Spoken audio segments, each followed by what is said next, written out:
The greatest power you possess is your ability to choose. Join Lowe's Moore as he reveals how you can begin to maximize that power by exploring yourself on the deepest levels and committing to making lasting and positive changes. Get ready to achieve breakthroughs that will lead to accelerated growth and transformation, because you are now tuned in to The Blueprint. Why they actions contradict the lamb. I'm fellowshipping when I'm with the fam. That's more relations, that's forming a phonic.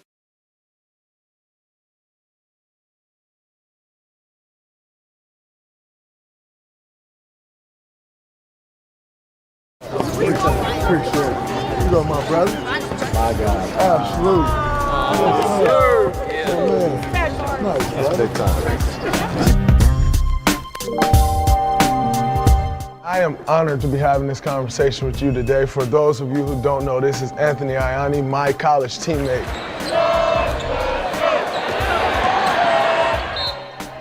Motivational speaker, author, and he's done it all through the lens of autism. Just so everyone else know your journey once the ball stopped bouncing at Michigan State.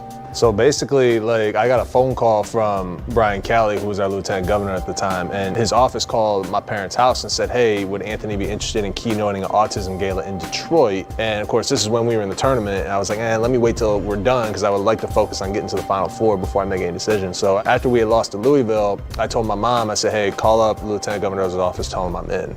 And so I did like a 9-10 minute speech, got a great response to it, great ovation to it. After I gave my speech, I was with my girlfriend at the time, and I told her, I said, I think I know what I'm meant to do in my life. And when she asked me, what do you mean? I said, well, let me ask you this. Other than Temple Grandin, who's one of the most famous individuals in the world with autism, I said, can you name me somebody else in the autism community like that, who people in that community look up to as a role model, as an inspiration, as an icon? And she couldn't name anybody, and that's when I said to her, you know what, I'm gonna go be that person. Every person that doubted me, that was just like throwing fuel on my fire. And then you go on to give speeches all over. You become a motivational speaker. You go on to write a book. Share with us the name of your book, what we can find in the book, and just what was that journey like in writing that book as well? So the book is titled Centered Autism Basketball, One Athlete's Dreams, and it's basically about my entire life story, like days leading up to the diagnosis itself, and basically my journey throughout elementary school, middle school, my basketball days in high school, basketball days at Grand Valley State and at Michigan State. Because a lot of people day-to-day look at me and kind of go, and you may have been the same way at first, was, how does Anthony have autism? I don't see it, I don't recognize it. So they get to see and hear about those descriptions of me being on the autism spectrum in that book. And one of the things that I've learned since educating myself when I first found out that you were on the autism spectrum was there are several different types of autism. You have the autism spectrum. Can you help me better understand exactly what you were diagnosed? Right. So I was diagnosed with pervasive developmental disorder, or PDD-NOS for short. So it's kind of almost along the same lines as Asperger's, but it's very high functioning autism. My biggest weakness is, as you know, is the language aspect of things. So growing up, I had a very tough time in school, even to this day, understanding different nouns, different verbs, idioms. If you had told if the 5-year-old me was sitting right here and it was raining really hard outside here in the Bay, and you go, oh guys, look, it's raining cats and dogs outside. The 5-year-old me would have legit ran down these stairs out that exit door, actually thinking a cat or a dog was going to fall from the sky. And there's over 5.5 million people in our country with autism. But what all 5.5 million people have in common is they all have really great, unique traits that nobody else could even do. I still remember all my 6th grade basketball stats, but that's me on the spectrum, man. I love the intensity. Where are we as a country, as a world, in number one, our understanding of autism, and where do we need to go? Compared to where we were 15 years ago, we are in a much better spot, because the awareness is out there. People are very aware of what's going on. As far as resources go, there are more nonprofits out there. There's more ABA therapies and treatments for individuals with autism, whereas me growing up, I didn't have any of that. But I think the biggest thing today is the acceptance piece.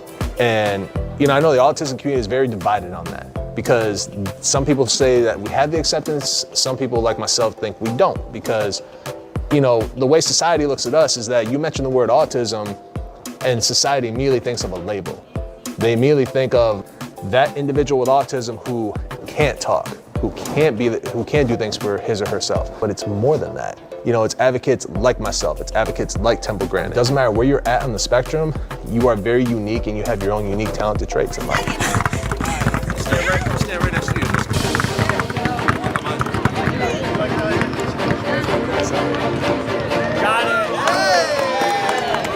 It's on us to continue to tell these stories. I think it's on us to continue to raise this awareness. And that was my whole reasoning for wanting to do this. But most importantly, kudos to you for sharing your story, for continuing to be an advocate, because we always think it's just us. We always think I have an issue and I'm going to hide my issue because it's just me. Like, it's me dealing with that issue. What you quickly realize is, in sharing your issues and sharing your struggles with the world, is there are millions of other people that are dealing with those same issues. Over here, 1, 2, 3. 1, 2, 3. I want to say thank you for the opportunity. Thank you for coming out here, and thank you for all that you've done with autism, because it's an incredible thing. No, bro, I should be thanking you, because your understanding of me and how much this means to you, I can't thank you enough. Learning, here's my guy right here. All right,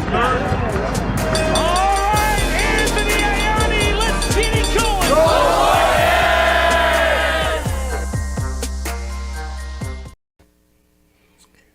Man, awesome, man. I just wanted to keep you guys aware that this month is Autism Acceptance Month, as well as awareness. Some feel that a lot of people are not aware.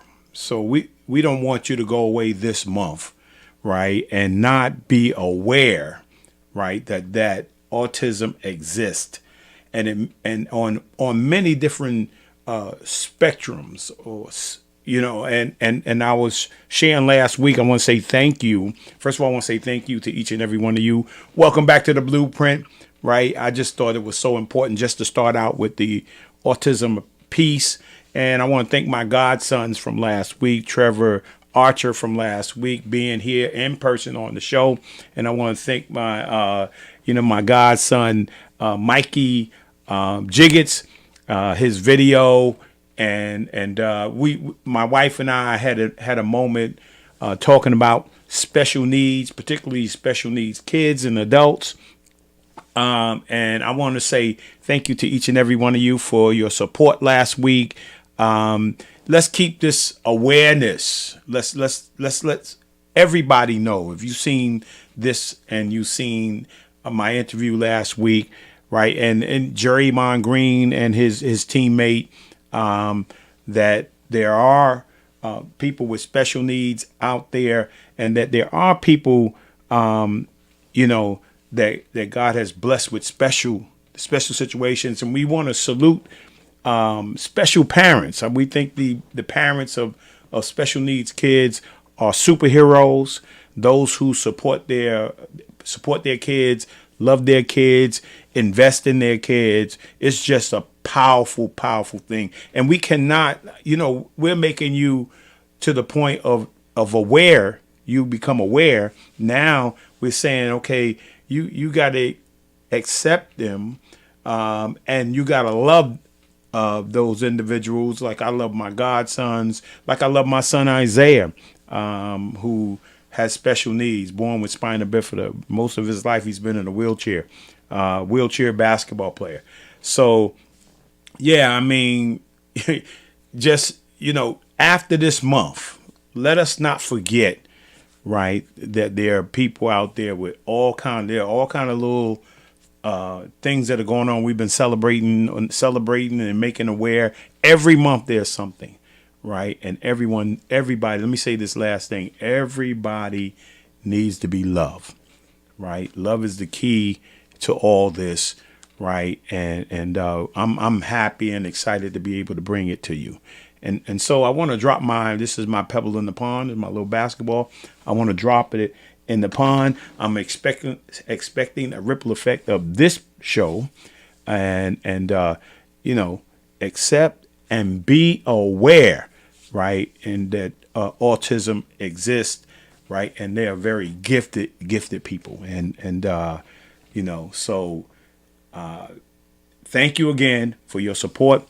And man, let me just say real quick here. Hope you enjoying the weather out there, particularly here in New York. It was like 70 some degrees, and just an awesome day. Hope you got a chance to get out and walk around and spend some time with family. This past weekend, I was invited back to the Albany Patroons. You guys, I played in the CBA back in the day, and I got invited back to the Albany Patroons game on Friday night.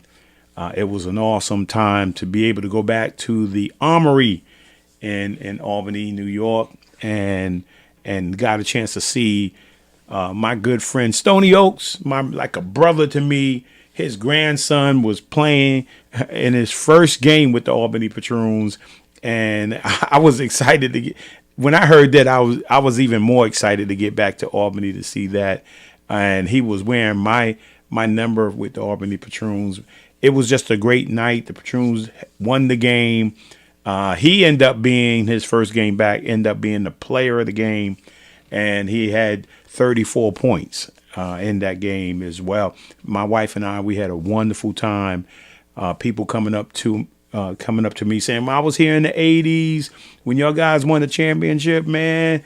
We loved it." And then see them back supporting the Patroons again, and then bringing their children, their grandchildren, their great-grandchildren, man. And it just brought back so many powerful memories. I don't know if my wife wanted to show, I think she had a video that she might have out there. We probably can show it right now before we get rolling here.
One of the smallest guys on the floor, Jacquet, was amazing.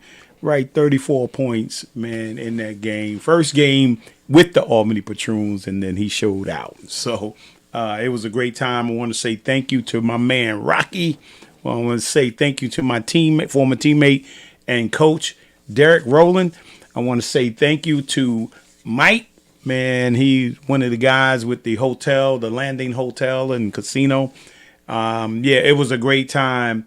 They showed me so much appreciation, And I want to say thank you to everybody, and thanks to my wife for putting all that together. We got a night out, and we got to hang out in the hotel, and we got to come back home on Saturday, and then we had the opportunity of marrying a wonderful couple, Rick and Elizabeth.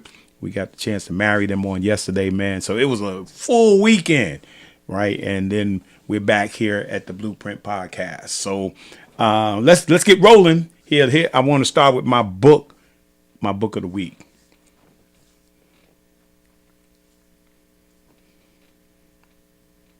All right. The book of the week by Rick Warren, The Purpose-Driven Life. What on earth am I here for? I think that's a question we all asked ourselves.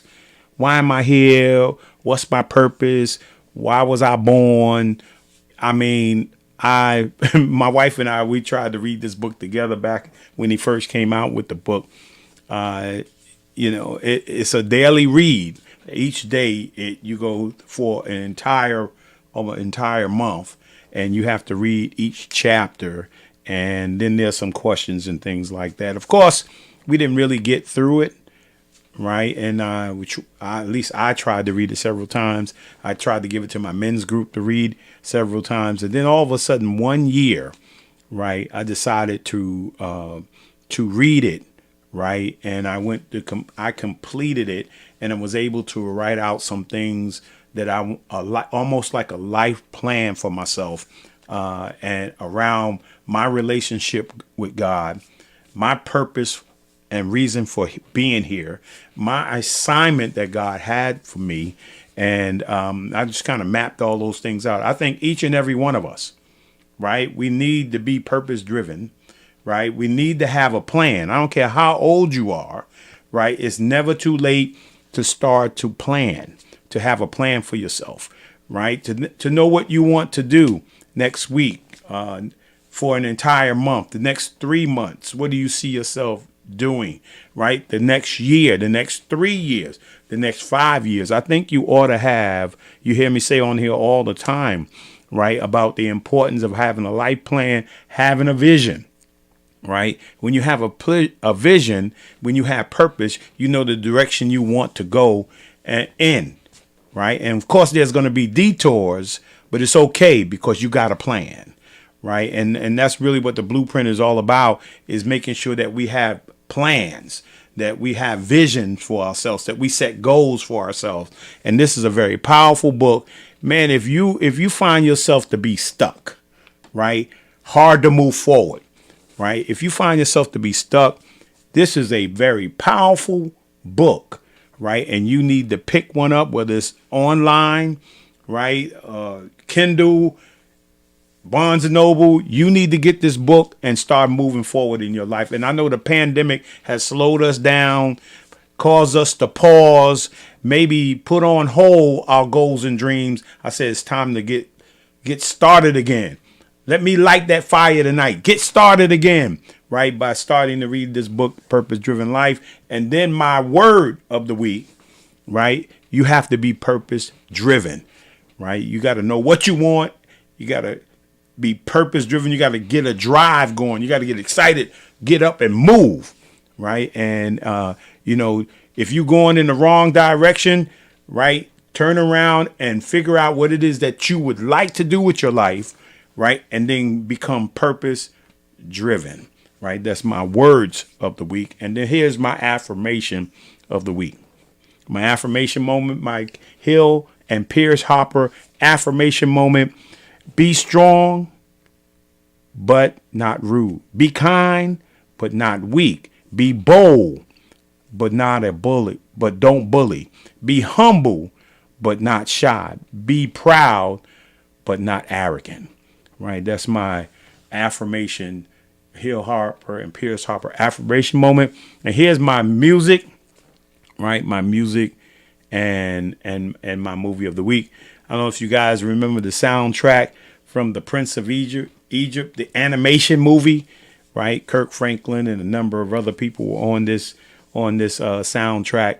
Wonderful soundtrack, hard to find. You can find some songs on YouTube, right? And one of my favorite songs on the soundtrack is "Let My People Go," and then I love animation, so DreamWorks put The Prince of Egypt together, and man, wonderful movie. You know, talking about Moses, right? Moses, if you think about it, Moses was purpose. Once God gave him an assignment, he was purpose driven, right? Once you get that assignment, you got to be purpose driven, and that's my music and my movie of the week. And here's my person of the week, right? Happy birthday, 91 years old, James Earl Jones, one of my all-time favorite actors, an amazing voice. Well, you know, of course, we talk about the Lion King, Mufasa, right? In the Lion King, right? And if I can go way back, there was a movie out called The River Niger, and he used to say, "Yeah, and the River Niger." You know, James Earl had that deep voice. He was just an amazing actor, right? We salute him today. Man, I could watch all James Earl's movie. Of course, he was Darth Vader, right, in Star Wars and many others. You know, Bingo Long, traveling baseball team. You know, just so many of them. Just an amazing actor, man. We salute him today on the Blueprint Podcast. And then shout out got a heavenly birthday to my sister Evelina. Man, we truly miss you. We're thankful, man, that we get to see your daughter and her lovely husband, and we get to see your grandchildren. And man, I always get to see, when I see them, man, your granddaughter, man, she looks exactly like you. It's almost scary, right? But I love talking to her, love having conversations with both of them, and just amazing. So happily heavenly birthday. And then to my sister Debbie, you know, God bless you. Happy birthday, right? And I wish you many, many more. And I think we got one more here, right? Oh, my sister Dee Dee, right? That's my wife's lovely sister Dee Dee. Her birthday. Happy birthday, Dee Dee. It was yesterday. I think it was yesterday or the day before, 4/26, because today is the 28th. But happy birthday. We just got to share a moment with her a few minutes ago before I came down to do the show. So happy birthday, Dee Dee, and many, many more. I mean, I think you guys are heading towards the 60 mark, right? We're getting ready for everybody for 60. My sister, my youngest sister, next year. You know, Dee Dee next year. Boy, they're going to be 60. Man, we're going to be looking forward. We're going to be having a good time celebrating next year. So let's get rolling. I don't think I have anything else, but let's get rolling. I want to bring on my guest for this evening, right? My former teammate, Jan Van Bredikoff, right? And he's feeling a little under the weather, so you got to be a little patient with him.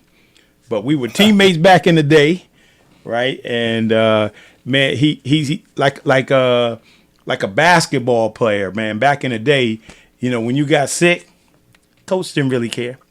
Fans didn't really care, right? Your job was to get on that floor and play, right? And so Jan was spent his time in urgent care, but he's made it home to be on the podcast tonight. So please be patient. Jan, welcome to the Blueprint Podcast. I'm glad to be here, Lois. I was under the weather. I remember Michael Jordan had a great game when everybody said he was sick, and I think it was against Utah, and he had this great game, and everybody said, wow, you know, it pays to be sick. So maybe I can have a great interview here being sick, and you'll bring out the best of me. Yeah, that's the flu game where they carried him to the bench, carried him out the bus, carried him in the locker room, carried him to the bench, man, and then he scored 40-some points. See, yeah, we're going to have that kind of interview. That'd be awesome. Oh, man. Yeah. So Jan, man, you know, it's crazy. Let me just say this, how crazy God works, right? So I have to kind of tell you this, you know, many of you, I guess if you go way back, I had Earl Tatum on the show, My good friend Earl Tatum played with at Mount Vernon High School, played for Marquette University, and ended up getting drafted by the Lakers, played for the Celtics, Cleveland Cavaliers, and Earl had that sweet jump shot. And I also had Rudy Hackett on the show at the same time. He was out in California, and I had both of them on. So Jan is calling around, right? Jan is calling around, and somehow he got in touch with Earl, and Earl called me. I think Jan was looking for Rudy, and they started talking about other players, and then they mentioned my name, and then Jan said, "Yeah, I know Lowe's, man. We played together, and so Jan and I got in touch, and we talked for a while on the other day, man. Then I invited him to the Blueprint, and want to talk a little bit about his journey, right? The journey of Jan Van talk about the Brederkoff. Mount Vernon Five. I mean, to think of all those guys that came out of Mount Vernon and went to the NBA is just absolutely incredible. And like you mentioned, you and Earl and Rudy, but then we had the Williams brothers, Ray and Gus. Yeah. And I ended up playing with Ray and you and Rudy all with the Nets. So yeah, I was blessed to play with three of you guys, and played against Earl when he was at Marquette and I was at Vanderbilt in the Sweet 16 games. So there's an awful lot of overlap as we get older. We can't believe how many people are in that same fraternity. Yeah. Talk about that a little bit, man. I mean, because sometimes people just hear basketball, right? Oh, basketball.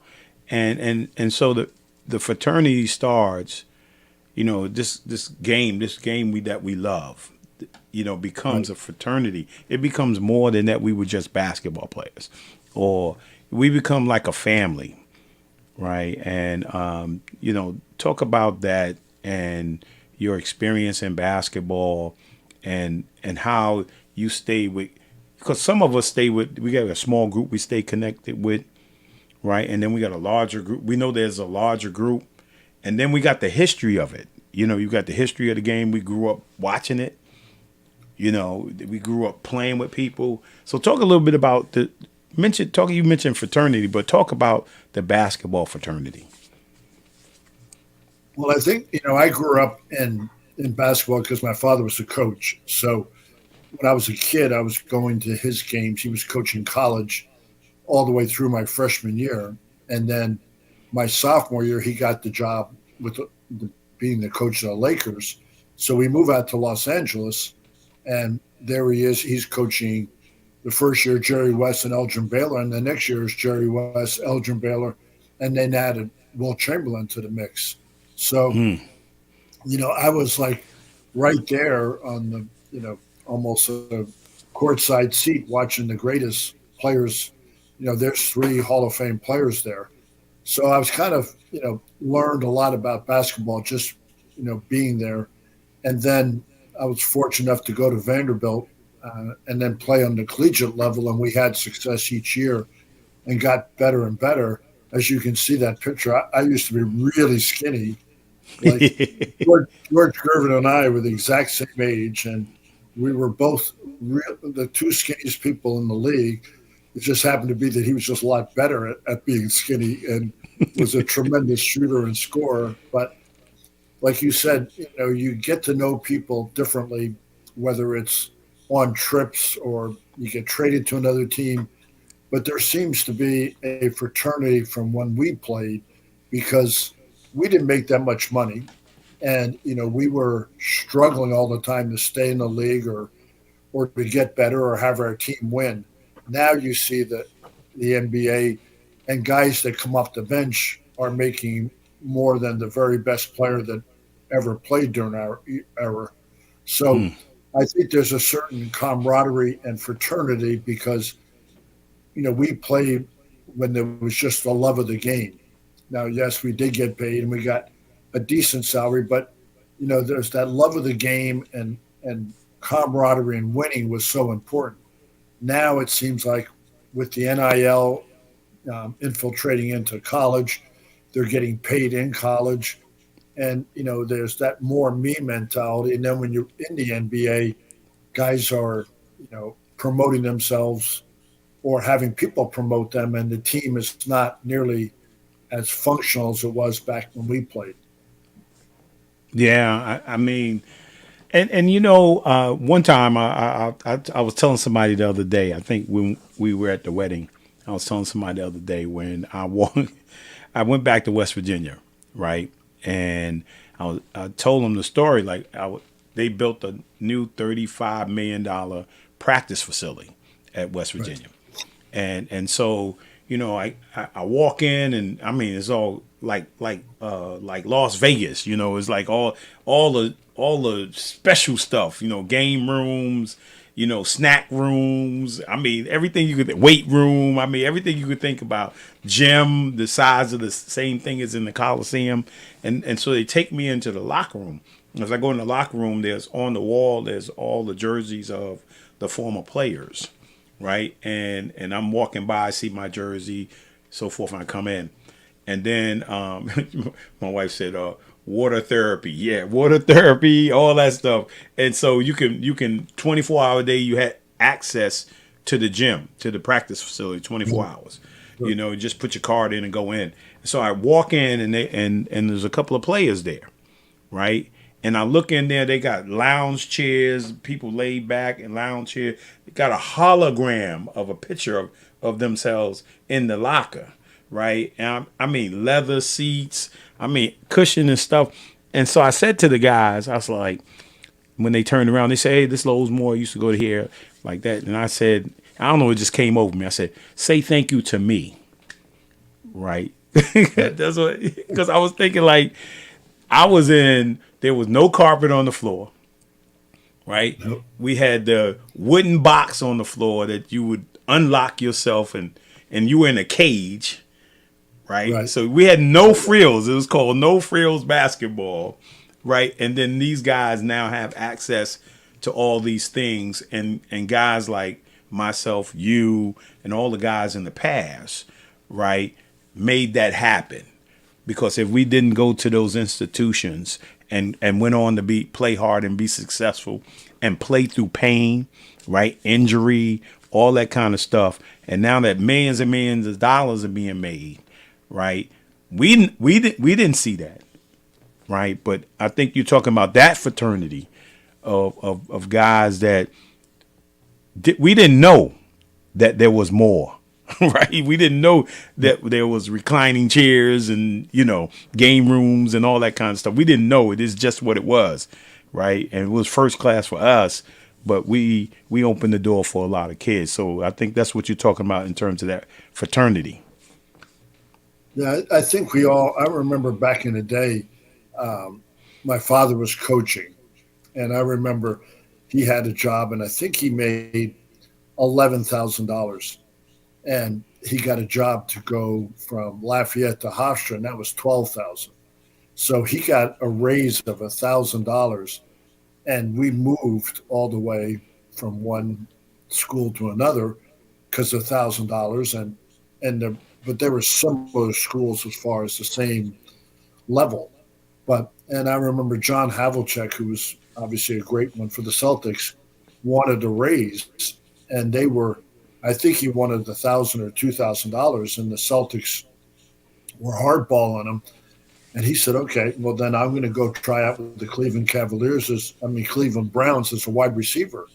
So when you think of what people did back in the day to just make ends meet, was a lot. And guys were, like I said, I think we all have that fraternity because we look at the new wave and say, oh, gee, they're really unbelievable. And then they go, don't you wish you were playing now instead of back then? Because just think how much money you'd make. And I said, yeah, that'd be great making more money, but I'm not good enough to play today. I mean, the level of what these guys can do individually with the ball and create their own shot and get into traffic and negotiate and make unbelievable decisions. I didn't have that ability at all. So, I guess I played at the right time because that was the right climate for me. But today I can't see myself, even thinking about playing pro basketball because the talent level is so good. Yeah, the talent level is amazing. But they stand on our shoulders. You just keep standing on shoulders until you get what you have today. I mean, you go from you had the opportunity. I want to say this before I say this. You had a I watched Wilt Chamberlain, Jerry West, Elgin Baylor on a black and white television. And only maybe on tape delay, and maybe once a week. And that was the same thing for college basketball as well, right? Right. But you got, along with your dad, man, you got a chance to in live and in color, right? When you talk about, how old were you when Jerry West, Elgin Baylor, and Wilt was playing? Well, it was my sophomore year when he got the job, and And you was in high school. 16 years old, and we moved there, and they went to the finals against the Boston Celtics, and that's when Russell was winning every year, and they lost in 6 games my sophomore year. So the owner said, "Okay, well, in order for us to beat the Celtics, we got to get one more player," and he went out and got Wilt Chamberlain, and that was my junior year. So the Lakers have the best record during the season. You get home court advantage, and they go against the Celtics, and both teams won. Held serve at their home court, so it goes 3-3, and Game 7 is back in the fabulous form, as it was called, and everybody expected the Lakers to win because they had the best team, and the game just goes, and the Celtics get ahead, and they led like from start to finish, and then all of a sudden they end up winning by 2 or 3 points. But Wilt Chamberlain got hurt in the fourth quarter and asked to come out. So while he's out, the Lakers made a run and cut it to 1 with about a little over a minute to go. And then Chamberlain said, "I want to go back in now." And at that stage, it was like, okay, now you break the rhythm and put Wilt back in, or you keep going the way they were. And he made the decision to not put Wilt back in. And at that stage, they end up losing the game. And then that was the end of his career with the Lakers. So he decides to leave and go to Detroit for the next year to coach the Pistons.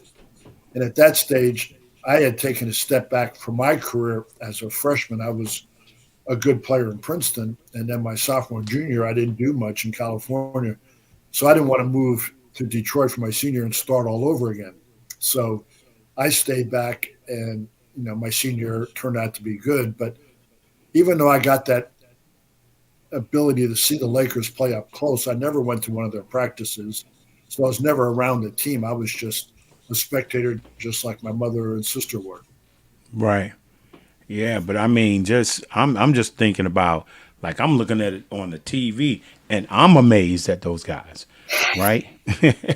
I'm amazed at those guys, and you are sitting right there. They like walking by you, man. It's like a kid in the candy store, man. Yeah, it was an interesting experience, that's for sure. And I didn't, like I said, I didn't get to know them, but they were.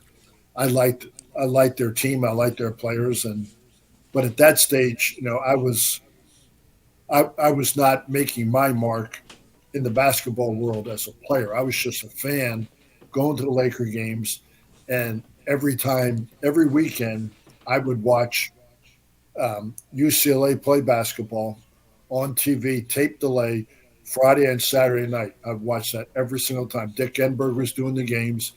They had Jabbar, and I would watch them and I was like a spectator or a fan of basketball through my high school career, basically, until my senior year, when I started to grow and my abilities started to mesh with my height, and I was able to turn out to be a basketball player, whereas I was a fan until then. Okay. And so talk to me a little bit about what you think back in that time. Talk a little bit about your family, talk about your mom, your dad, and your mom, and your siblings, and what you think they contribute in regards to the importance of family and the importance of education, and maybe around the importance of faith. Talk a little bit about that. Growing up in the household and the things your parents instilled into you and your sister. Boy, that was an easy question as far as length, but my answer could be really long. I think that Okay. a lot of us end up growing up in dysfunctional families more so than we think. At the time, I didn't think my family was dysfunctional because I didn't have anything to compare it to. But I had three sisters, two that were twins that were 3 years older, and then I had one sister who was a year behind me. My dad was a basketball coach, and my mom, taught art in school, and we just everybody kind of did their own thing. My father, like I said, coached, and my mother taught, but we didn't have that family dinner like a lot of families did, and because my father would come home later, and then as far as faith, we didn't have that. It was a family that on Sunday we just Sundays a sports day. There's always something on TV, whether it's a basketball game, football, baseball, or it's tennis or golf. It was always about sports. So I went through my entire high school not knowing really who God was or the importance. And when I look back, it was a dysfunctional family. And my father didn't come to my games. My mom came to my games, but really didn't say, oh, you're playing good or you're playing bad. It was just kind of there to support me. So I think it was an unusual family atmosphere. And it wasn't until I got to college that I started to see my teammates and then my wife, who I was engaged to during my junior year and senior year. And then I started to see what the world was about. And then I started to have a different perspective. So I was kind of lived in a bubble when I was my first 18 years. And fortunately, I started to see the world through different eyes. And I was appreciative of that. But I didn't realize the dysfunctionality or it wasn't a broken home, but it wasn't a comfortable home where, we were supportive of each other. Yeah. And was that more than you bargained for? Yeah. Well, yeah, that was a little bit more than I bargained for, but it was good though, because, I found out through the blueprint over these last 3 or 4 years, that, there's some people that grow up in some very special home life. Right. And I learned that there are some people that didn't, they grew up in dysfunctional situations, but, they somewhere down the line, either somebody motivated them, somebody inspired them, to move on and find whatever it is, the gifting or purpose that God gave them, or had for them. And they started to aspire to do different things. And they went on to go on and be successful in spite of that, right? In spite of tragedies, issues, all kinds of things. So, so even in my book, From the Boys and Girls Club to the NBA, Life on the Narrow Road, my first chapter talks about family, right? And I was mentioning that some aspects of your family are functional parts and some are dysfunctional, but they're still our family and we still love them.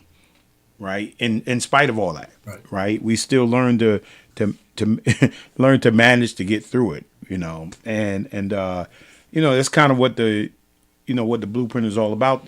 People out there may find themselves to be in your situation and they may be stuck. Right. They may not know even how to handle it. Right. But hearing you speak about it. Right. Maybe, they could either learn a little bit about how to navigate through whatever their experiences at the time, and that they're not the only ones who's going through it or who've gone through it. I think when I agree with that, and I think at my time, not realizing the dysfunctionality of this or how I was different than the others, my sisters and my mom and dad. I think that I didn't know about God at that particular time, because my mother and father didn't go to church and didn't ever talk about that. But I feel as though, God was in my life because he protected me from their way of life and the way they did things. And also, he protected me for not being bitter or not being resentful. So even though things, I didn't get favor like my sisters did or whatever, I didn't have bitterness. I didn't have hatred. I just, tried to do what I thought was right, become as good a son as I could be and brother, and then as good as I could be in sports and academics. But the one positive thing I can say about my father, and I tell that to students that I'm teaching now who seem to think education is not as important, is that I got all good grades all through eighth grade, like most people do. And then you get in high school and it gets a lot harder when you start writing essays and everything else. And so my freshman year, first quarter at going to Princeton High School, which is a really good high school, I ended up coming back at the end of the first quarter and I think I got one or two B's and C's and one D. And I had all A's and B's up until this point. And my parents never asked me about homework because I always got A's and B's and had no problems. So my sisters come home and they get good grades and they start bragging about how good their grades are. And I have a bad report card. I'm like hoping, like, God, would they stop talking so much? Because somewhere along the line, somebody's going to say, oh, well, how are your grades? And sure enough, they did. My father saw my report card. So we lived in an apartment in Princeton. He walks me outside of the apartment by the front door to the side. And I can remember that to this day. And he looked at me and he never said, you're a good basketball player, you're a good kid, you're a good student, nothing. There was never any good or bad. It was just, and he goes, what are you doing? And I said, what do you mean? He goes, these grades are ridiculous. You think you're a basketball player and these grades, you think you're going to play basketball? You're not playing anything. You're not even going to go to college with these grades. And it was short, but it was stark. And it was like I stood straight up. And it was the first time I'd been reprimanded. And I remember it lasted like 3 or 4 minutes, but I don't think I moved for like the next day. I mean, I was just frozen. So the next quarters, I got really good grades. Started getting good grades my second quarter, and then my whole last 2 quarters, I got all A's and B's, and then the rest of my high school and college career, I got all A's and B's. But, that little pulling somebody off to the side that, and saying something really helped change my academic direction. And, I do appreciate that moment. Yeah. Awesome. And then you go through college, you have a really good career. And so talk about, a little bit about the college and into now going into the NBA or ABA, MBA. Well, I was fortunate enough to be at Vanderbilt where we had a really good core group of guys. We all got along well on and off the court. We all played to win. Nobody cared about accolades or points or anything else. And I think that each year we got better and, we blended as a team, but nobody cared who got the credit. So my senior year, we end up getting to be ranked 4th in the country at one time. And at that stage, everybody had different stats, but nobody cared. And I never one time in my entire senior year thought I was going to play professional basketball. I was going to law school. I got good grades. I always wanted to be a lawyer. Never thought I could play at that level because I was so skinny. And all of a sudden at the end of the year, I'm being invited to these different all-star games, to be basically seen by general managers and scouts from the NBA. And everybody's like, oh, yeah, well, you're going to play. I'm like, I never once thought of it. And as it turned out, it just basically was like that. That, I think you end up, you know, whatever you want to call it, all boats rise with the tide. So we all end up having better years than we thought. And we all end up having one of my teammates got to play for the Pistons for a year, another one 2 years younger got to play for Phoenix Suns for a year. But I think it was that team environment is what, made that I was part of. And then I met my wife my junior year, and we got engaged and got married 2 weeks after graduation. And a lot of those players drove all the way up to New Jersey, where she's from, for the wedding. So I think that there were a lot of positive things from my college friends, finding my wife, and now all of a sudden seeing what the world was all about, because I was in that bubble my first 18 years. Yeah. Well, talk a little bit more about your wife, man. How many years has it been now that you guys have been married? I mean, it's going to be in June 2nd, it'll be 50 years. Woo! 50 years. I mean, this year we all. You want me to bring her on now, and you can see and she can extol my virtues? Yeah. Let me see. Where's your wife at? Let me see. I bet. Did I meet her when we was with the Nets? Yeah, you would. I did. Hey, Betty. I did. She'll be coming here in a second. If she does, it'll give me an opportunity to blow my nose again. Okay, here she is. I'm going to go blow my nose. Okay. Some things never change, All man. right. And yeah, it seems like you've got a good partner there with you. What did he say that he? No, where did he leave off? he I wanted you can to extol his virtue. Betty, how you doing? Congratulations on 50 years. I'm doing all right. Yeah. There aren't too many witches that make it that long. It's a tough business to stay married. Yeah, my wife and I are gonna be. Moving. Yeah, but you're talking about like you guys are juniors in college when you got engaged. That's special all by itself. Exactly. Wow. It was, and it's been a special journey, and it has been a journey. Yeah. I came from a small town in New Jersey, typical, the opposite of Jan's family. We ate dinner and we went to church, and never missed confession. I grew up Catholic, and when I met Jan, I didn't know about his faith background, but he did go to church with me. But it was more like reading black words on white paper. He didn't know what he was saying or doing until I'd say about 6 years ago. He joined a group of Fellowship of Christian Athletes, and then I love listening to these. I love Tony Evans, Dr. Tony Evans, and listen to him frequently. And Jan started to really say, "Gee, I really like him." I mean, because he equates every Bible verse to something that we can relate to today. Whether Right. it be relationships, daily spiritual warfare, like you say, what is our purpose? God, what is your will for me now? And that's where Jan's at. They say life is 4 quarters. The first is to educate, the second is fame and fortune, and then I forget the third, but the fourth is giving back.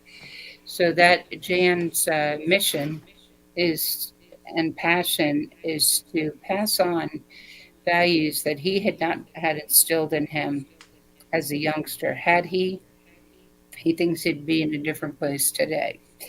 So he meets, once a week with these men who have everybody has a story. And Right.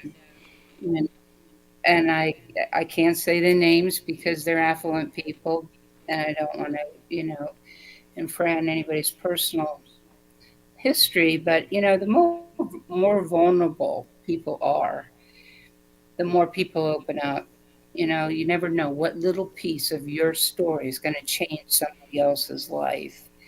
And he's just gotten so much from that, and as well as reading the Bible himself, listening to different.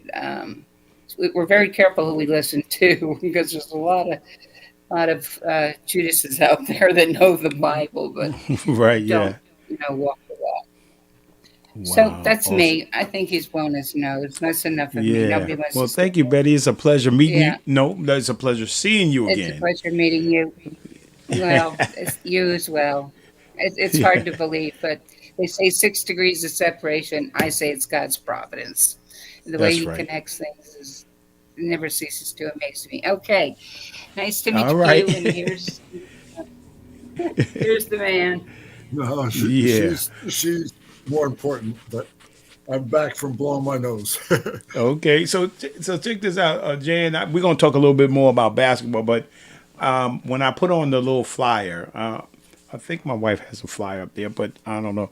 For tonight, I put Jan Van Bredikoff, the journey, right? And we were having a discussion on yesterday. One of the questions the other day, you asked me a question. You said, "Well, how long have you known or had a relationship with God?" And then I was saying, "Hey, when I was 14, this happened, And then you started talking about like, so let's talk a little bit about what we talked about in regards to this journey now, in terms of how it started with the development of your relationship with God, and now you heard me. My words of the week are purpose driven. How you have become Right. purpose driven right now. So let's talk about how you got here to your relationship with God. How did it all happen? And now that you're on this purpose driven place. Well, that's a great question. Like I said, I'm amazed that people like you that found Jesus when they were teenagers, and then others find it much later on in life. But my case, like I said, when I met my wife, her family was different, and they did go to church. So I started going to church, and I thought I was being a good Christian, living the right way, and going to church, but not really understanding the true purpose of my life or anybody else's life. And so the whole time I'm playing pro basketball, it's just all about survival. It's about staying in the league, and then all of a sudden going to Italy and then coaching and then trying to keep your job as a coach, and the pressures and of what you deal with. You're constantly consumed with that, and it's basically an obsession to play at that highest level or to coach at that highest level. And then I started, doing clinics and camps and travel teams, etc. But I didn't have any fulfillment. So it was one day I just said, we had moved back to Florida, and I just started thinking about my life. And I said, my life was about me and trying to keep up with the Joneses, keep my job, whether it's playing or coaching. And I really didn't think of other people except for, my days at Vanderbilt, and I had 2 years at Pepperdine where I thought I really lived the right way and started to understand people and being that servant leader. But it was 6 or 7 years ago when we moved back here. One day I just got on my knees and prayed and started crying. And I said, I've missed the meaning of life. I've really, I should be here to help others, not help myself. And from that day forward, like I said, I got baptized then, and then I went ahead and joined this Bible study group that we meet every Monday. And I started reading the Bible, listening to all these different sermons. And now all of a sudden, everything looks so much different now to me. And like I've written 75 chapters on all sorts of different parts of what our life should be about. And my whole platform is serving others. So I really feel blessed that I'm here now. I just wish it was a lot sooner and that I wasn't so narrow minded and, looking at things based on a finite situation. Every game that I played or coached had a finite outcome. You either won or you lost, and you were defined by that, or at least I was defined myself by that. And then I realized life is infinite, it's eternal. And if you start looking at things differently, you don't look at, well, we lost the game and that's bad. Oh, it's a detour, it's a life lesson, it's an opportunity to grow from it. And so I've seen things so much differently. And like I said, I admire you for having the focus and having that heart for so long now. And, I feel like I've forgiven myself for not being the type of person. And that was, Jesus did that for us. And now I'm here to see what I can do the rest of my life to see if I can make an impact. Yeah. And, it's interesting. You were talking about when we spoke, you were talking about Denzel Washington and being on TikTok, right? And listening to Denzel talk about his faith, talk about God, talk about his experience and how motivated you were by him. If I can share this with you, because I think that all of us, and I said this to you too, that no parts of your life were in vain, right? And we all were sowing seeds, whether it was the physical seeds of telling, or for yourself to get in better shape and to be an example for somebody else. If it was to coach with somebody to tell them they need to eat right, to get sleep and to work on your body, right? To sow those seeds and water them. Right. Same thing with what your father did for you, even though he didn't give you something spiritually, but he gave you something intellectually, right? He sowed a seed in you, and in that moment, he not only planted the seed, but he watered it. When he said to you, "What are you doing?" Right? And you're not gonna play basketball. You're not doing any of those things. That you need to get your education, right?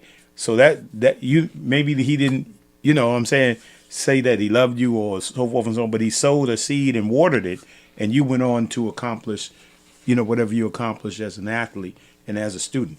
So none of that is in vain, right? And now God is giving you an opportunity.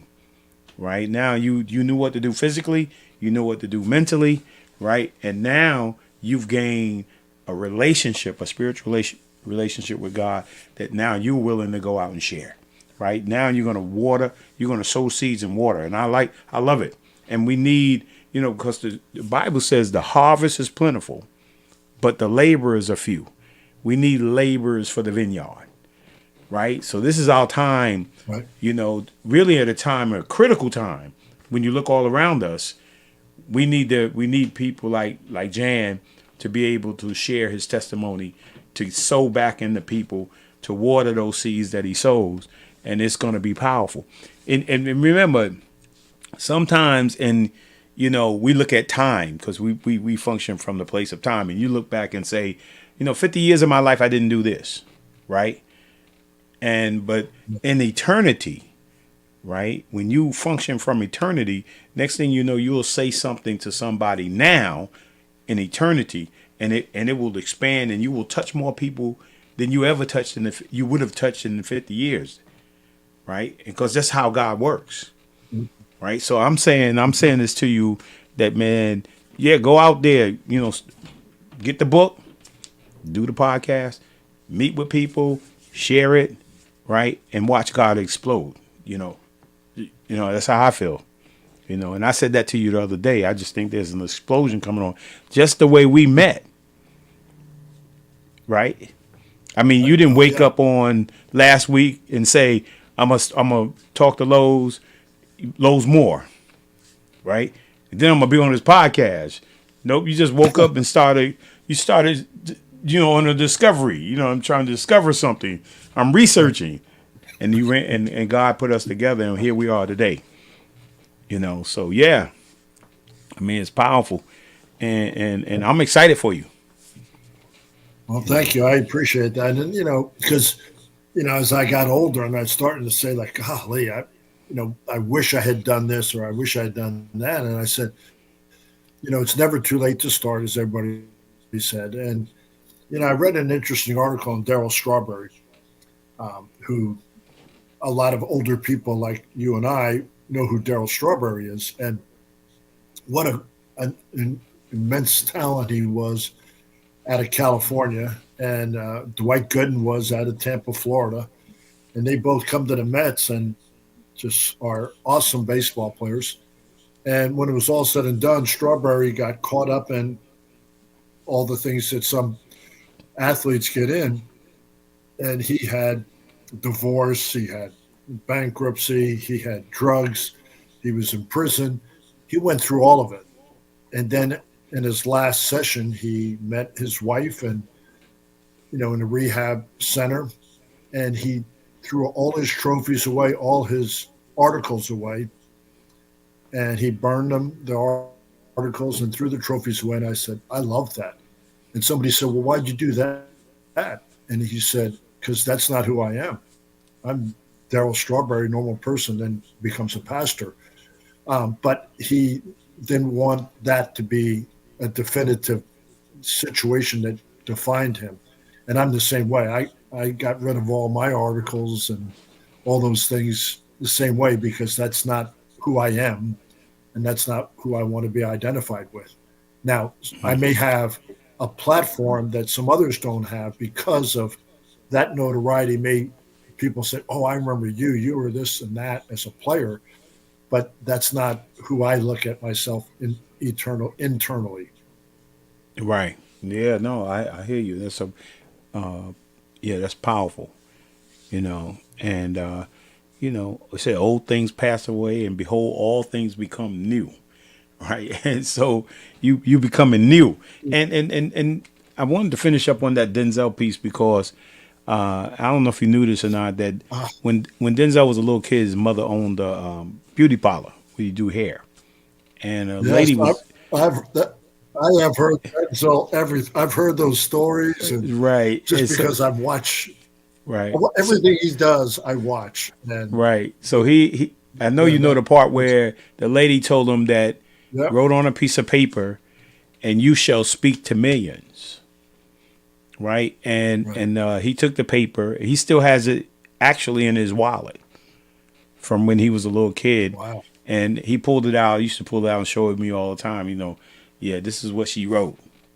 Right. And so he was asking God, does that mean that he was asking his pastor, does that mean I should be a preacher? Right. And his pastor said, you've been speaking to millions for years.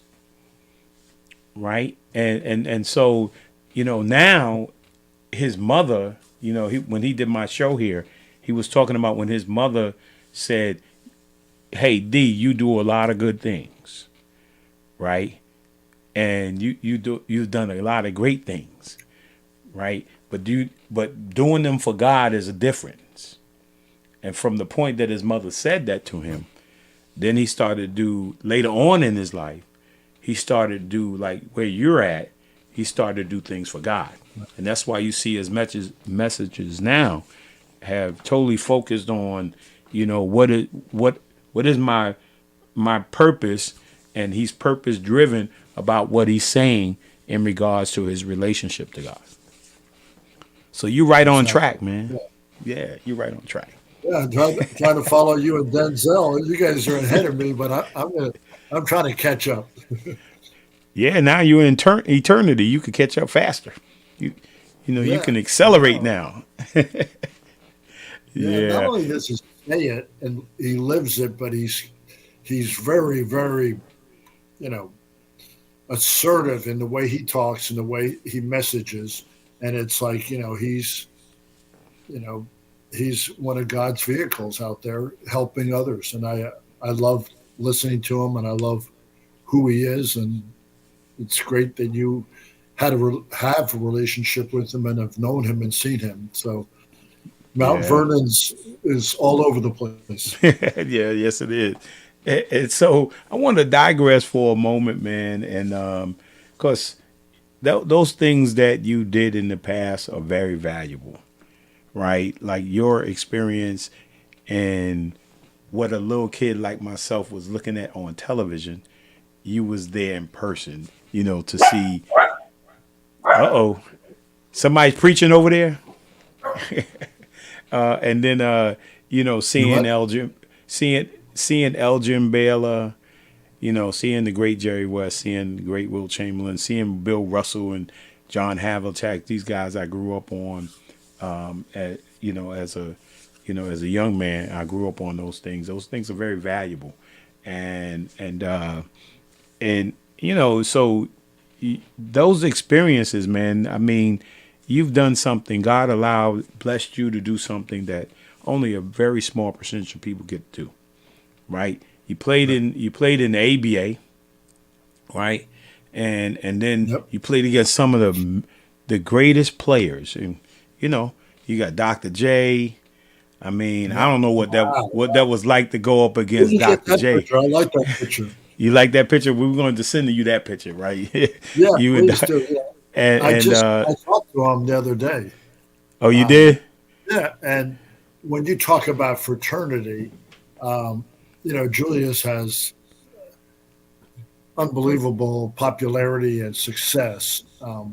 And when the ABA folded and we had a dispersal draft, I came to the Nets, and Julius was with the Nets.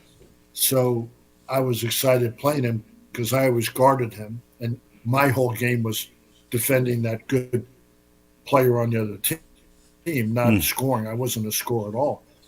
And so during that summer before that year, Julius and Al Skinner, who went to Massachusetts also and played for the Nets, they called me up and said, hey, you want to play one-on-one, the three of us? So, I don't know, 4 or 5 times we met at some high school and we'd play one-on-one. Whoever scored stayed on. So I got to know him a little bit, but I never had conversation with him. But I know he respected me because he was one of the guys that I had success guarding, not shutting out, but guarding him. So I just, and I know he's a man of strong faith. So I just called somebody and got his number the other day. It's probably about two weeks ago, and I just called him up. He called me back, maybe the next day and starts talking. He goes, hey, how you doing? It was like we had played together for years. We never even played together because he actually got traded to the Sixers before our season started. But we talked for like 45 minutes, and it was the most relaxed conversation about everything. And, that's just like an incredible part of that, like you said, fraternity and respect we had for each other. But he's a tremendous human being, obviously a great player, but, he's got a big heart, and I love him. And I know anybody that knows him feels the same way. Yeah. And then we're getting that picture. You're sending that. And then like Marvin Bonds, right? Great talent,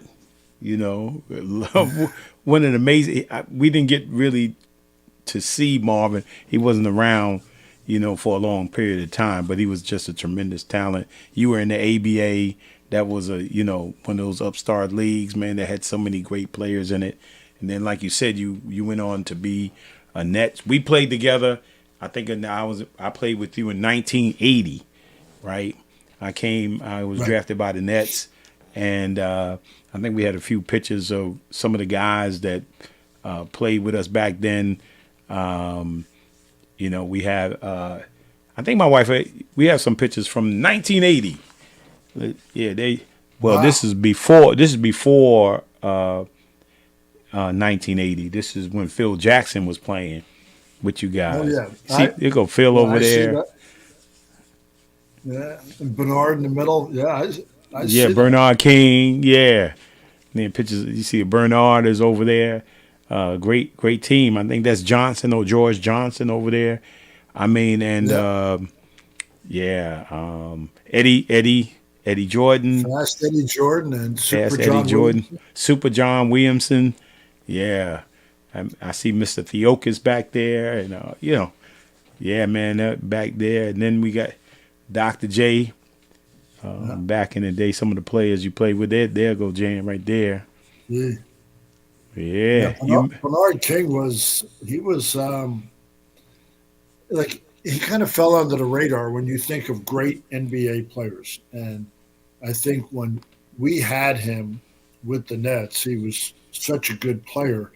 But then when he went to the Knicks, he just took off with UB Brown as his coach. But I mean, he was one of those fierce competitors that could score on anybody, anytime, and he was much smarter than people thought. People think sometimes scorers they know how to score, but a lot of times they know how to score because they know the game. And I remember Kevin Durant come from college. He just was a skinny guy who could shoot.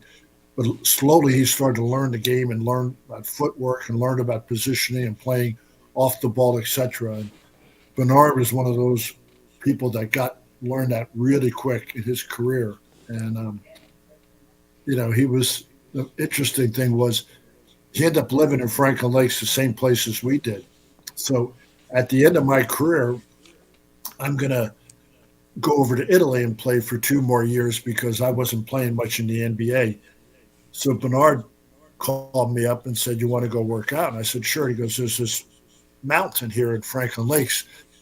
It's 1.5 miles up, 1.5 miles back down, and then it's about a 440 around the lake.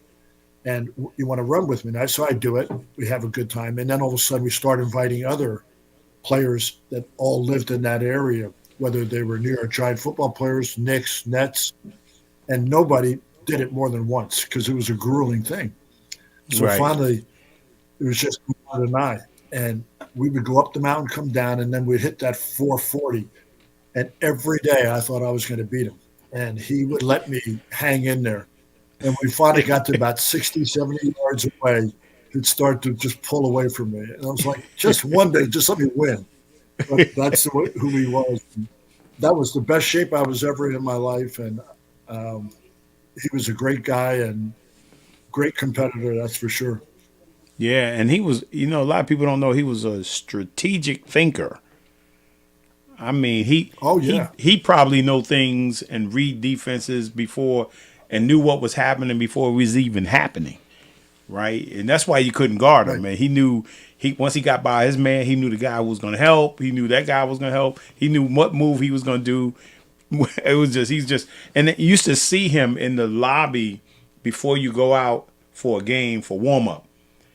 And he had no ball, and he was going through all his moves back there. He's in the back going, yeah, oh, right, here he come, right, left, and he would just do those little moves in the hallway like he was getting ready for the game. And then when he get in the game, he just explode, Yeah. But 1980, we got me. Was it me? Huh?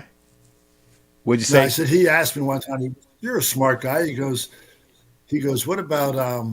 He says, How many places are there from where you can score? Like the 5 positions, the baseline, the wing, the top of the key, the wing, and the other baseline. And I don't know. He says, I said, what, 18? He goes, yeah, exactly, 18 or something like that. And he goes, okay, now let's go through each one. What 5 moves can you do from that position? Like shot, fake, drive, jab, step, and go, jab, step, and then crossover. But he had it all broken down. I was like, I was amazed. He's, like I said, he was, a genius before his time, and like I said, a great offensive player. Yeah. I'm thinking we're still going through some 80s. Yeah, there we go, right there. Yeah, I was there, number 11, Darwin Cook. Yeah, they sent me this picture. Yeah. You and Darwin came in together. Yes, we did. You and Darwin come in together. Mm-hmm. And Roy Sparrow, although he got traded to the Knicks. Yeah. So all these great players, man, we had the opportunity to play with, and play against, and yeah, just some just some great times, man. I enjoyed that year. I was expecting to be back the next year, and it didn't happen.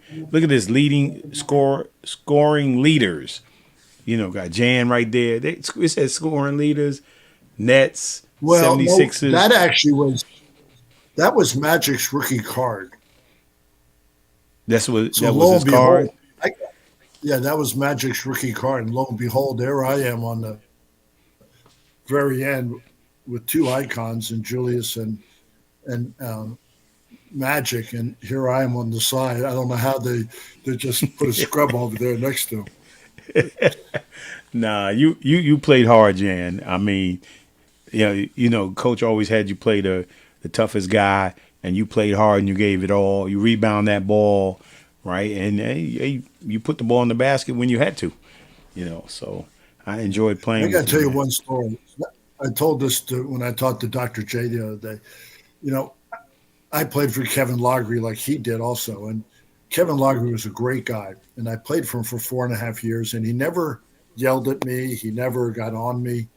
Other coaches, I had played for Larry Brown, and he might have got on me 25 times in the first practice I ever had as a rookie. It was like, gee, I didn't know what being yelled at was like, but Kevin never did. And we're playing at home. We were playing at Rutgers until Brendan Byrne Arena was built.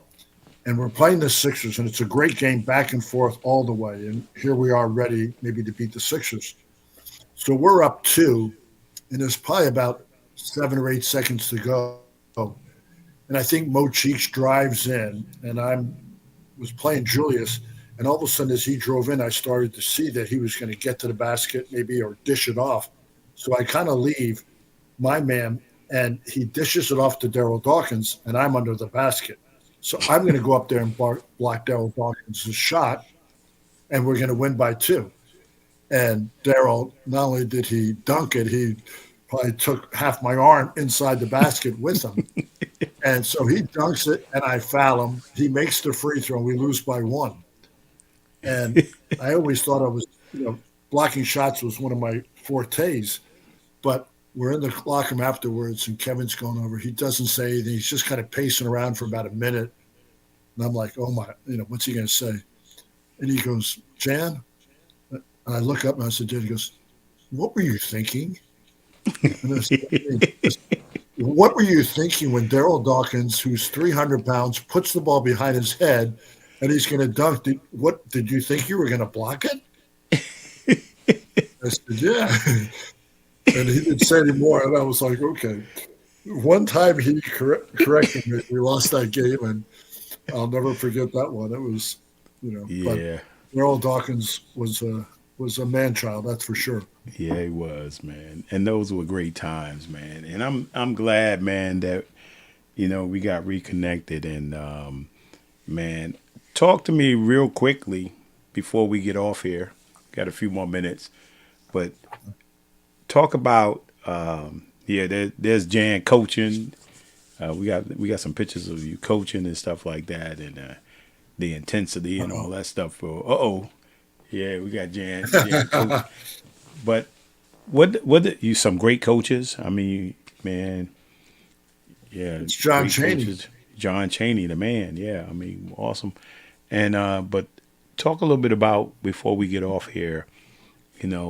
What do you look forward to doing? In terms of your journey with now your purpose. Being purpose driven. Talk about some things that you might. There's the story of the starfish that so many people tell and know.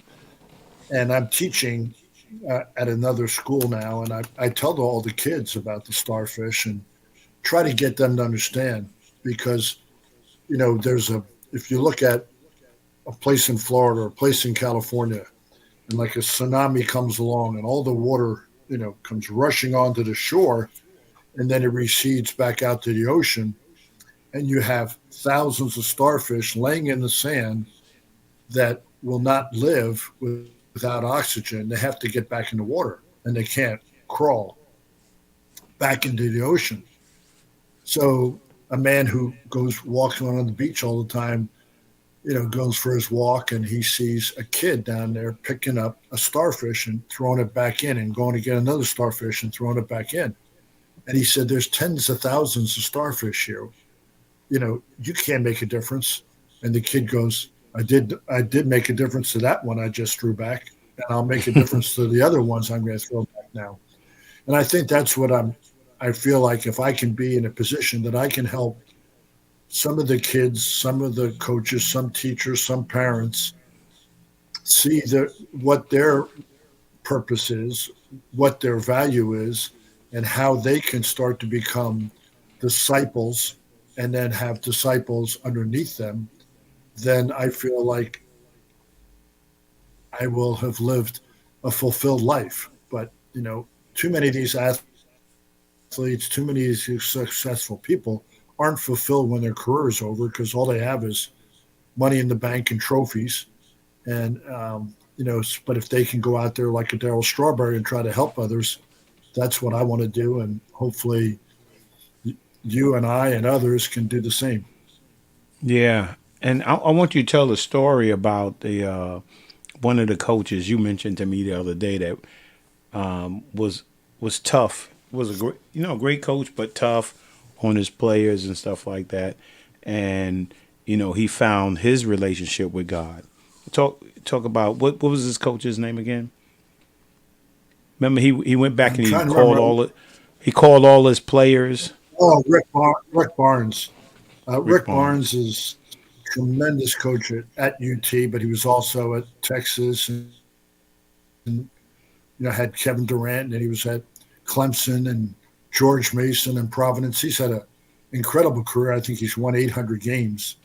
But he was a hard charger, and he really pushed his players, which is the old school basketball way that I grew up and you grew up with, coaches being hard on you.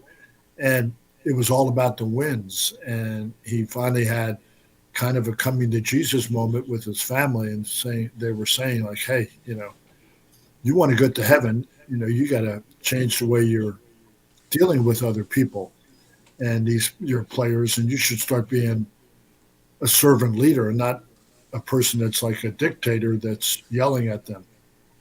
And he took it to heart, and he went around and called every player that he had coached that he thought he handled incorrectly or got on them and maybe called them names, and he went out of his way to make amends with each and every one of them.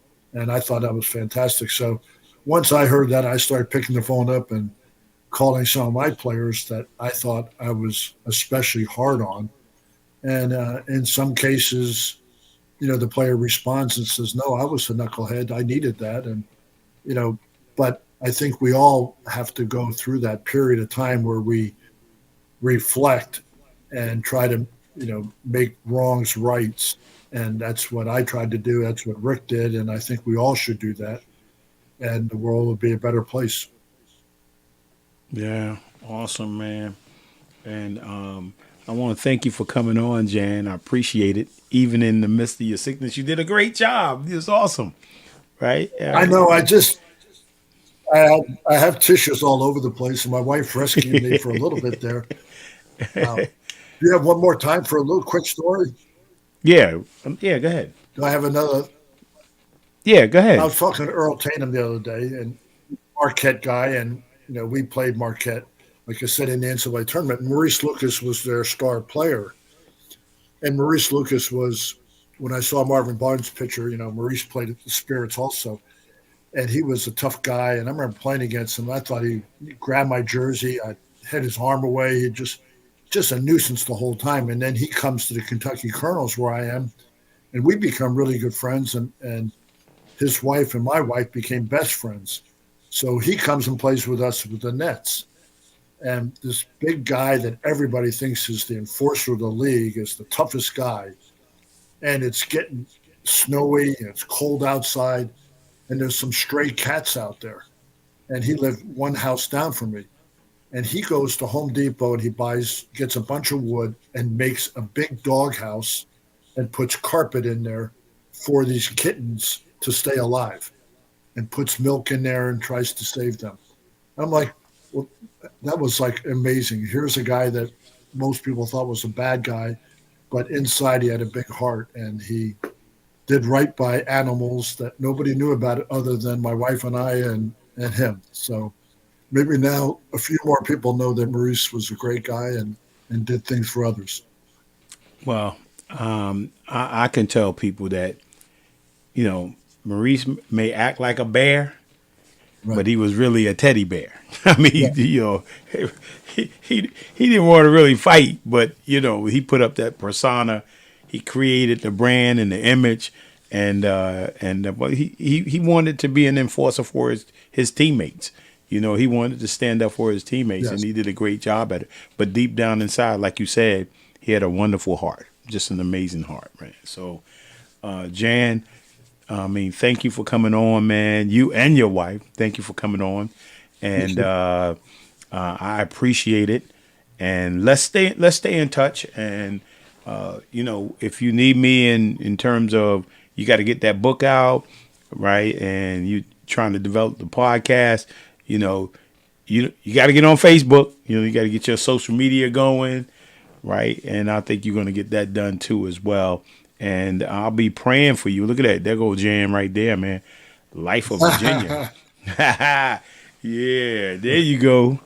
Boy, you got a lot. You got to have your wife send all these images here. I got to work on that for my new website. Yeah, we got to do that. We're gonna send you some pictures, man. So you can have them, man. We're gonna send them to you. But thank you again, and I'm gonna close out. Hold on for a second. I'm gonna close out here. Again, I want to say thank you. Also, you dropped 47. You dropped 47 today. I know. I said you dropped 47 on the 6th. Oh yeah, because you called me Jalen Brunson. Little brother. A sweet shooting lefty gets in the lane and makes things happen. Yeah, so when people look back and see who was Lowe's Moore, he was Jalen Brunson in today's time. Yeah, there you go. And here's a funny thing: a guy called me, and he wore number 11. He wore number 11. I wore number 11. Yep, he wore number 11 and he lefty. Yeah, so and so it's interesting. A guy texted me the other day, a good friend of mine named Ed Cheatham, and so he texted me. He said, "Hey man, I thought the memories of Lowe's Moore of the past was still in the past, right?" He said, I saw Anthony Davis the other day, right? He said, "Yeah, there go Lowe's Moore right there." I was like, "Man, you thought I was like Anthony Davis?"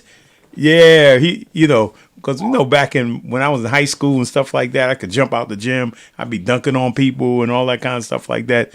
And so he thought Anthony Edwards reminded me of me, back in the day. So, but anyway, hold on for a second. Lefty's at number 11. Yeah. Hold on for a second. Again, thank you guys. Love you. Look forward to seeing you guys next week. Thank you for your support of the Blueprint Podcast. If you don't mind going to Facebook, Lowe's Moore the Blueprint on Facebook, and like.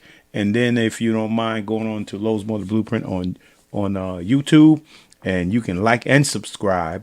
And don't forget, the Blueprint Podcast is also on PNN, the Phoenix Network, and also Roku, and also Fire Stick, right? You can find me there as well. Man, God bless you. I look forward to seeing you next week. And I always say, if God allow you to wake up tomorrow, make tomorrow your masterpiece. That's from John Wooden. God bless you and good night. We really hope you enjoyed this episode of Lowe's Moore, the Blueprint Podcast.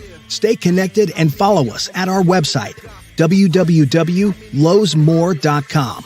That's LOWESMOORE.com. You can also join the discussion on Twitter at Lowe's Moore and on Facebook at Lowe's Moore Jr. As always, thank you for pushing your mindset towards a better reality. This concludes the most thought-provoking portion of your day. Don't forget to like and subscribe to this podcast to stay fully up to date with everything we're up to. Until next time, be kind to yourself and each other.